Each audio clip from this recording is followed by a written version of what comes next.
I wish he would have stayed at home, away from this cruel world that we live in. Dear reader, children shouldn't be allowed to roam this world alone, but we can't keep them in their nest forever.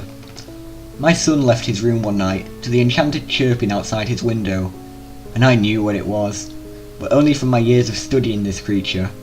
You see, there is a monster that wanders around the globe preying on innocent children, watching, waiting.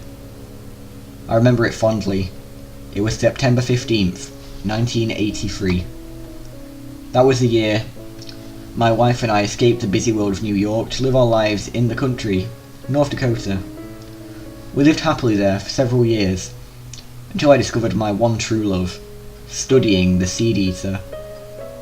The seed eater is a disturbed bird/human creature that roams the forests, stalking children, abducting them to be part of the legend. On June 19th, 1987, I first saw it, sitting in the tree in my front lawn. I was in daze when I saw it. My destiny beckoned me. It said, follow it, love it, learn it.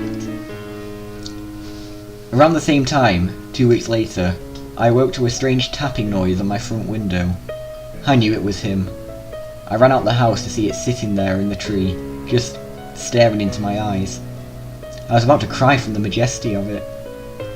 I remember it telling me it wanted my help. I would do anything for it. On April 3rd, 1988, the seed eater arrived at my window again. I was overjoyed. It said it was time, and I remember.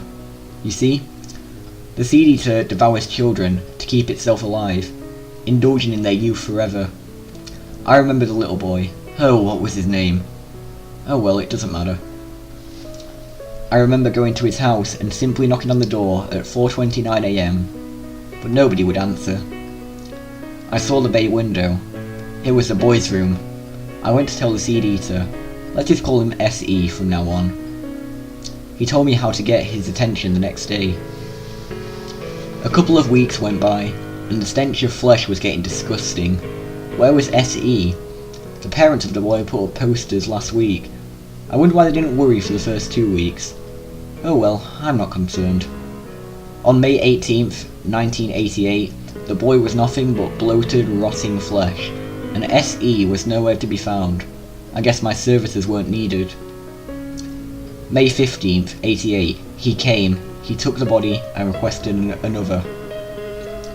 May 16th, 88, 6 kids killed, 6 kids devoured, 6 more requested. May 18th, 88. However, losing people makes me wonder. The killer monster, seed eater, came tonight. He said the kids weren't doing the trick anymore. He wanted something bigger. If you're reading this, you may be the only hope to finding out the truth of this thing. In my room, there is a journal. On page 49, you'll discover how to take the life out of this monster. But he's had me under a tight death grip. I couldn't do it, but maybe you'll have more strength than me.